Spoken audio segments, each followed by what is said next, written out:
राम राम बहनों और उनके भाइयों। तो स्टडी व्लॉग तो आएगा थोड़ी देर में, पर यहाँ क्या चल रहा है, यहाँ पर बना था 56 भोग।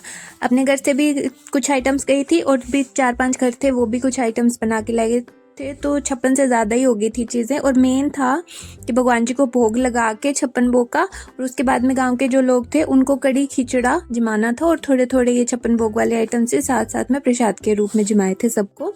तो ये सबसे पहले तो राधा कृष्ण जी के मंदिर में भोग लगा दिया, फिर विष्णु जी लक्ष्मी माता के और जो राम दरबार था उसमें भी सारे भोग रख के भगवान जी को लगा दिए थे।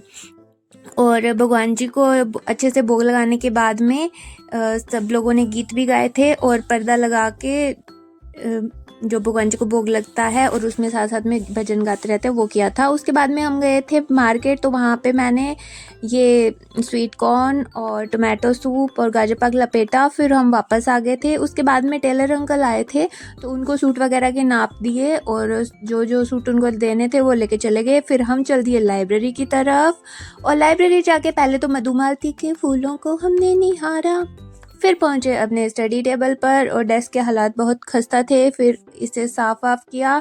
उसके बाद में अपना जो शेड्यूल था वो कंप्लीट करने में लग गई मैंने पेरियार वाली बुक से भारत का भूगोल शुरू किया है। ये आरएएस मेंस के लिए तो बहुत ही अच्छी बुक है, और साथ में एसआई के लिए भी मुझे तैयारी करनी है, तो मैं इससे और थोड़ा कुछ और फैक्ट्स ऐड करके अपने नोट्स में वैसे पढ़ रही हूँ। और 80 पेजों का वो जो भारत के भौतिक प्रदेश वाला चैप्टर था वो था, उसमें मैंने मोस्टली चीज़ें अपने को याद होती है, बट जो चीज़ें नहीं आती उनके 2 पेजेस में नोट्स बना लिए ताकि बार बार रिवीजन में उसका कर पाऊँ।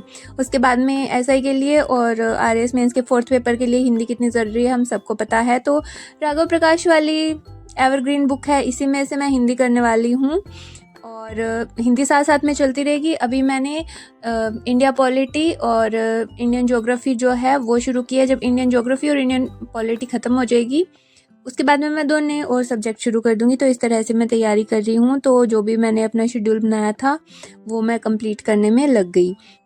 अभी तो ऐसे है कि एसआई और आरएएस के साथ में तैयारी करनी है, पर अगर मुझे लगा कि नहीं आरएएस वाला शेड्यूल लैग बिहाइंड कर रहा है तो हम फिर एसआई वाली को छोड़ के और आगे बढ़ेंगे। फिर इतने में मुझे भूख लगी थी, तो मैंने थोड़ा सा किया अपना खाना खजाना। उसके बाद में बैक टू स्टडीज़, वापस से हिंदी का जो भी मेरा रह गया था वो कंप्लीट किया, और पॉलिटी शुरू की है। तो पॉलिटी का जो संविधान सभा वाला टॉपिक था वो मैंने कंप्लीट किया। इसमें भी मैं अंडरलाइन करती जाती हूँ, और मेन तो होता है रिवीजन। और उसके बाद में शाम हो गई थी तो मैं बाहर गई, तो ये फूलों को मैंने हेलो बोला। घर पे आके मैंने, मेरा एक आर्ट वाला चैनल भी है, उसके लिए ये पेंटिंग करी थी और उसको एडिट करके मैंने फिर अपलोड किया।